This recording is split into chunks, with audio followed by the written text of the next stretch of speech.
لە فەزڵ و گەورەی بەخشین ئەوەیە بەڕێزان ئینسان کە زۆر دەبەخشێت بەڵگەیە لەسەر ئیمانی بەهێزی، وەکو پێغەمبەر دەفەرمێ صلی الله عليه وسلم والصدقة برهان، خێرکردن و بەخشین بەڵگەیە لەسەر چی؟ بەڵگەیە لەسەر ئیمانی بەهێز، بەڵگەیە لەسەر ئیمانی دامەزرا و بەڕێزان. ئەنجا خێرکردن و بەخشین لە دوای مردنیش پاداشتی بۆ ئینسان هەردەمێنێتەوە. ئەگەر ئینسان سەدەقەیەکی جاریە بکات لە تەمەنیدا لە دوای مردنیشی خێر و پاداشتەکەی هەر بۆ دەمێنێتەوە. ئەها بەڕێزان چەند گرنگە.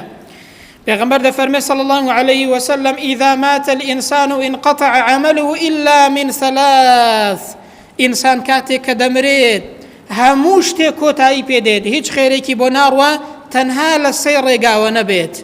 یەکێک لەو ڕێگانەی کە ئینسان خێر و سەدەقەی پێدەگات، پێغەمبەر دەفەرمێ صلی الله عليه وسلم صدقة جاریە، خێر و پاداشتێک چاکەیەک کە ئینسان کردوویەتی سەدەقەیەکی جاریەیە بەردەوام خێری بۆ ئینسان دەڕوات، ئەوە لە دوای مردنیش پێغەمبەر دەفەرمێ پاداشتەکەی بۆ ئینسان هەر بەردەوامە، پاداشتەکەی بەردەوامە بەڕێزان.